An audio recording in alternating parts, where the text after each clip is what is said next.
নমস্কার বন্ধুরা, কেমন আছেন সবাই? আশা করি অনেক ভালো আছো। আমি অনেক ভালো আছি। ত্রিপুরা ছোট্ট একটা গ্রাম থেকে আমি পঞ্চমী। বন্ধুরা, আজ সকালবেলা যখন উঠান ঝাড় দিতে গিয়েছিলাম তখন দেখতে পেলাম এই ঘরের সামনে গাছের মধ্যে দুটো প্রজাপতি বসে রয়েছে। আর এটি কি জানো, মানে শুধু শুধু প্রজাপতিটি হয়েছে আর কি, জন্ম হয়েছে, এখন অবধি বাসা ছেড়ে যায়নি, সেই অবস্থায় এখনও রয়েছে। তো যাই হোক, আমার তো দেখে ভীষণ ভালো লেগেছে, কারণ সেই ছোটোবেলা দেখেছিলাম আর এখন পর্যন্ত দেখিনি, অনেক বছর পর দেখেছি। তো আমার তো দেখে খুব ভালো লাগছে। আর এখানে বসে বসে আমি দেখছিলাম যে এভাবে পাখনা মেলাচ্ছে, মনে হয়েছিল যে উড়ে চলে যাবে, কিন্তু উড়ে চলে যাচ্ছে না।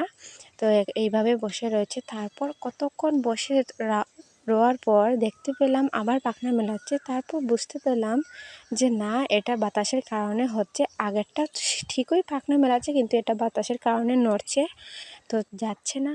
তো কিছু করার নেই। আমার তো দেখে ভীষণ ভালো লেগেছে। আমি উঠান ঝাড় দেওয়া বাদ দিয়ে আমি এইসব দেখার থেকে দেখলাম আর তোমাদের সাথে একটু শেয়ার করে নিই, তাই ভাবলাম। তো তোমাদের কাছে কেমন লেগেছে অবশ্যই একটা কমেন্টে জানি। আমার তো ভীষণ ভালো লাগছে দেখতে, আর প্রজাপতিটা কত সুন্দর, তাই না? তো আমি বসে বসে দেখছিলাম। তারপর দেখে আমি আর কিছু করার নেই, আমি গিয়েছিলাম উঠান ঝাড় দিতে। তো আমি উঠান ঝাড় দিয়ে চলে গেলাম।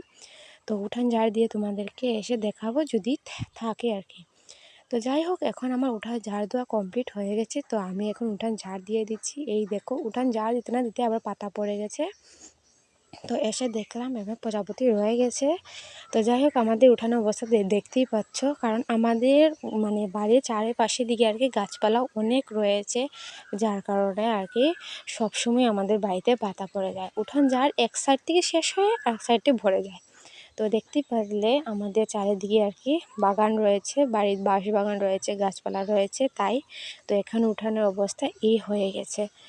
তো যাই হোক, এখন আমার রান্না বাড়া বসিয়ে দেবো। আর রান্না বান্না প্রায় কমপ্লিট হয়ে গেছে, এখন রান্না কমপ্লিট হয়ে গেছে। আর দেখতেই পাচ্ছি এখানে বসন্তের বাতাস বয়ে যাচ্ছে, আর আমাদের উঠোনটা ভরে যাচ্ছে। মাত্র 9:30 বাজে সকাল। তো যাই হোক, এখন চলে যাব তিতলি সাইডে, দেখে নেব মানে চলে গেছে কি না প্রজাপতিটা। তো এখন প্রজাপতিটা দেখা যাওয়ার পরেই দেখলাম আমার সামনে থেকে একটা প্রজাপতি উড়ে চলে গেছে, আর একটা আগের থেকেই চলে গিয়েছে। এই দেখো নাই গাছে।